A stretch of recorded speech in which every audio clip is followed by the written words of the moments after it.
Merci, merci beaucoup à Ludovine de La Rochère, à Karine, à Béatrice Abeau et tous les organisateurs de la Manif pour tous de m'avoir convié cet après-midi. Je vais vous dire donc deux mots de mon parcours, puis de mes convictions et de pourquoi je m'engage et pourquoi je vous invite à vous engager tous. Je suis enraciné dans une famille du Sud-Ouest, mais issu aussi d'une grand-mère américaine. Je suis un patriote, attaché au terroir, à un certain art de vivre, mais toujours ouvert sur le monde extérieur, ce qui n'est pas incompatible. Et j'aime profondément Paris, où je vis depuis 45 ans, ville dans laquelle j'ai donc grandi et pour laquelle je solliciterai le suffrage des électeurs en mars prochain. Alors, Merci.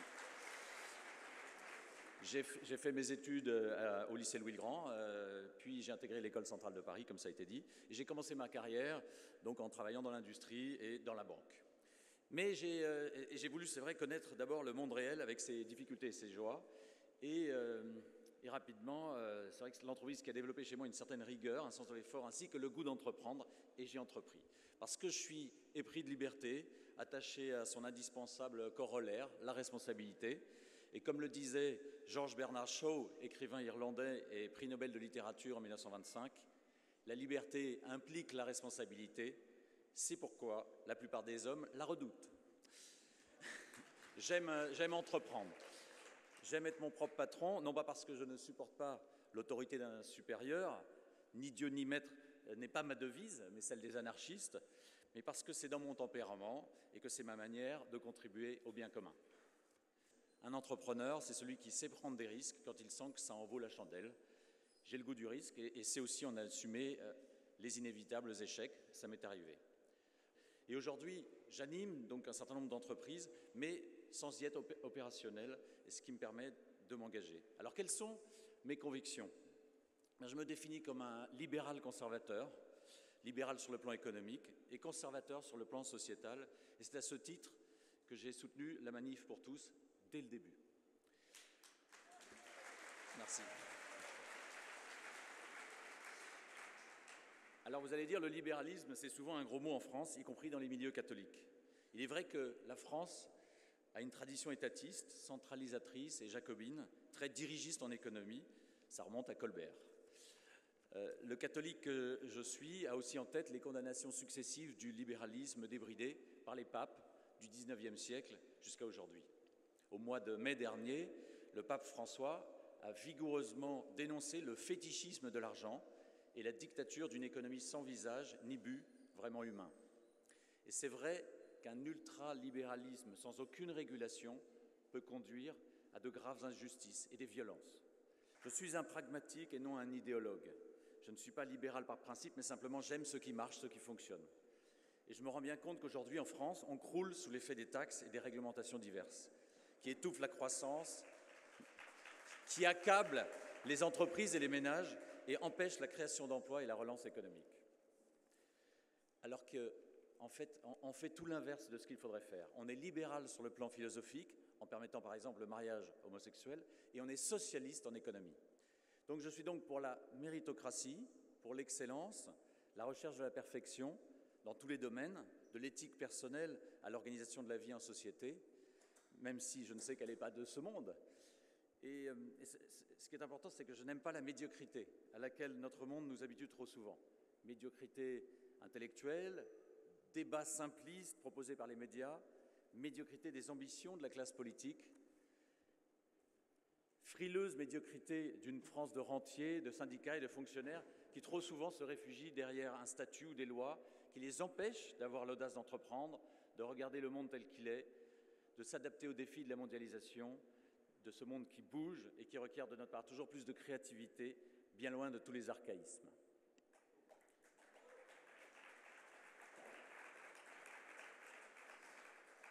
Je veux aussi tordre le cou au mythe de l'égalité. Comme être humain et comme chrétien, je considère qu'il existe une égalité de dignité entre tous les êtres humains, créatures de Dieu, dotés d'une âme, principe spirituel de vie. Et comme tel, je considère que certains biens qui se rattachent directement à la dignité ne sont pas négociables. La vie, la santé, l'intégrité du corps humain. En revanche, je refuse catégoriquement cette mentalité jacobine qui voudrait mettre tous les individus sur un même pied d'égalité au niveau de nos conditions de vie. en faisant fi des talents, du travail, du mérite et de l'héritage. Je trouve normal que des parents puissent transmettre leurs biens à leurs enfants sans être systématiquement spoliés par l'État. Je suis attaché à l'héritage parce que je place au-dessus de tout la famille, cellule de base de la société. Et je trouve normal qu'un père veuille travailler toute sa vie pour transmettre le fruit de son labeur à ses enfants. Je suis moi-même père de 3 filles. La famille, je ne vais pas vous étonner si je vous dis que je la vois comme l'union durable d'un homme et d'une femme, chargée d'accueillir les enfants et d'accompagner le renouvellement des générations. Ce sont les évêques qui nous le disent. Elle doit être défendue économiquement et socialement, car à travers les enfants qu'elle porte et qu'elle éduque, c'est l'avenir et la stabilité de toute la société qui est en jeu.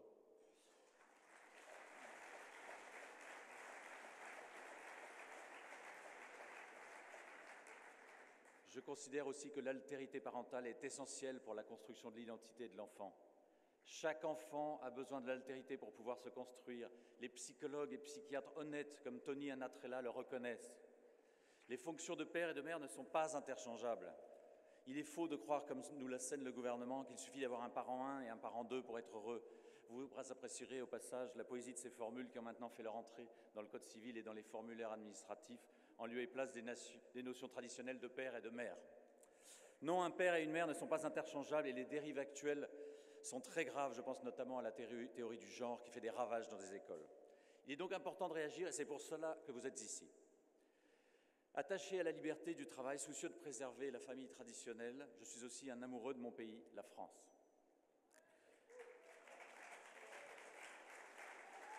Alors, on va faire un peu de poésie. Heureux comme Dieu en France, c'est le sentiment que j'ai devant ce blanc manteau d'église, pour reprendre la formule de Raoul Glaber, qui recouvre la France depuis la pureté de l'art roman et la splendeur du gothique flamboyant jusqu'à la majesté du style baroque. Charles Péguy voyait la France comme un jardin, jalonné de douces collines et de terres cultivées. Avant lui, Joachim du Bellay s'exclamait « France, mère des arts, des armes et des lois, tu m'as nourri longtemps du lait de ta mamelle. Or, comme un agneau qui sa nourrice appelle, je remplis de ton nom les antres et les bois. » Ah, ouais. Et le poète Charles d'Orléans, prisonnier des Anglais au cœur de la guerre de 100 ans, chantait déjà dans un élan nostalgique la déchirure de la séparation du pays natal. France, jadis on te sous loi nommait, en tout pays le trésor de noblesse, car un chacun pouvait en toi trouver bonté, honneur, loyauté, gentillesse. La douce France a été célébrée bien avant la chanson de Charles Trenet. En résumé, je suis libéral mais pas dogmatique, conservateur mais pas passéiste, européen mais pas eurobéat, attaché à défendre la culture française mais ouvert sur le monde, tout en me revendiquant d'une indépendance d'esprit, un milieu du politiquement correct et de la pensée unique.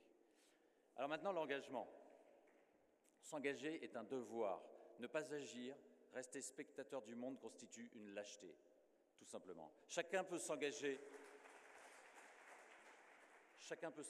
à sa manière. Je fais mienne cette pensée de Maurice Barrès. Pour chaque être, il existe une sorte d'activité où il serait utile à la société en même temps qu'il y trouverait son bonheur. Mon engagement a d'abord été, comme je viens de le rappeler, enraciné dans le monde de l'entreprise. J'ai été aussi membre du conseil exécutif et président de la commission entrepreneuriat du MEDEF jusqu'à cette année. Et j'ai pu me rendre compte à quel point il est important de libérer le monde du travail des contraintes étatiques qui pèsent sur lui et qui l'empêchent de donner la pleine mesure de lui-même. Mais face aux défis de toute nature que doit affronter notre société, défis budgétaires avec la crise des dettes souveraines et les déficits publics permanents des comptes de l'État et de la sécurité sociale, défis sociaux avec le chômage, le mal logement, le manque de pouvoir d'achat, défis sociétaux, bien sûr, avec la fragilisation de la famille, la crise de l'éducation, Anne vient d'en parler, la perte des repères, l'individualisme, la crise du lien social, le sentiment de dilution de notre identité nationale, dans un grand vide matérialiste et consumériste. Face à ces défis, donc, j'ai vu les limites de la portée d'une action individuelle ou entrepreneuriale et élargi mon champ d'action en m'engageant dans la vie publique et donc dans la vie politique. Le pape François a rappelé récemment que la politique est la forme la plus haute de la charité, car elle cherche le bien commun. Eh bien, c'est dans cette forme de charité que j'ai voulu me lancer. Et puis la politique, c'est aussi un combat entre des visions de l'homme et de la société différentes, voire contradictoires. Dans une société matérialiste, sans valeur transcendante, tout se négocie. L'homme n'est que le produit des caprices d'une volonté humaine toute puissante. Rien ne saurait lui préexister, même pas la nature humaine. On le voit aisément sur la question du mariage homosexuel. Aucune limite ne saurait réfréner les désirs les plus fous. On le voit avec la question de la transsexualité. L'identité est regardée comme quelque chose qui enferme, qui empêche d'être pleinement libre, comme si la liberté consistait à n'avoir aucune identité. On est là en plein existentialisme. Or, de toutes les identités qui nous constituent, identité de culture, de terroir, de nation, de milieu social, de sexe, la première et la seule qui soit irréductible car elle nous constitue dans notre être, c'est l'identité sexuelle. S'attaquer à elle, c'est s'attaquer directement à l'être humain dans ce qui le constitue. C'est pourquoi je pense qu'il est urgent de développer une écologie humaine, pour reprendre les propos du pape Benoît XVI, et pour cette raison, je salue l'initiative de Tugdual d'Herville, le mouvement L'écologie humaine.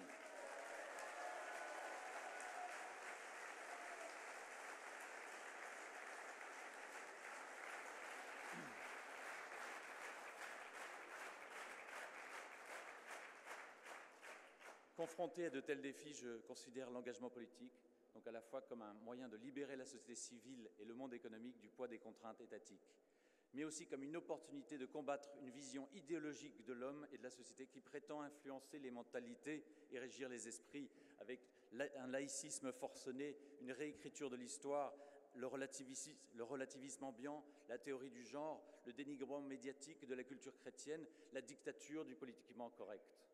J'ai donc décidé de prendre ma carte dans un parti de gouvernement. Et après plusieurs années de militantisme, je suis devenu secrétaire national de l'UMP, en charge de la pédagogie de la réforme. Cela me permet de faire avancer les idées que je défends et de proposer ma vision de l'homme et de la société au cadre de mon parti. En outre, afin d'avoir une légitimité démocratique qui donne plus de poids à mes propos et pour libérer aussi les énergies de l'Est parisien, comme je vous le disais en introduction, je me suis présenté aux élections législatives de 2012 dans le 12e arrondissement. Et c'est vrai, j'ai échoué, malgré un score honorable. Et cette fois-ci, je me présente à nouveau devant les électeurs à l'occasion des élections municipales en mars prochain. Merci de vos encouragements. Dans une démocratie, si l'on veut faire triompher des idées, il faut un mandat qui confère une légitimité pour pouvoir s'exprimer. C'est très important.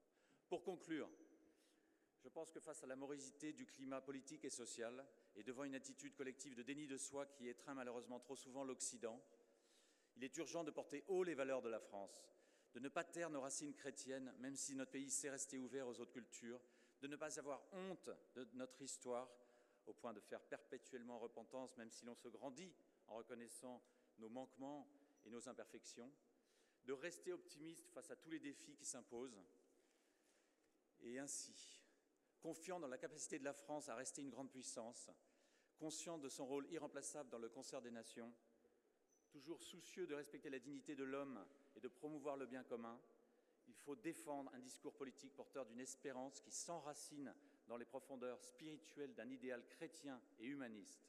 Et comme le souligne Saint-Exupéry, devenir un homme, c'est s'apercevoir que le monde n'est pas aussi parfait qu'on ne l'avait imaginé, mais être un homme, c'est s'efforcer de le rendre toujours meilleur.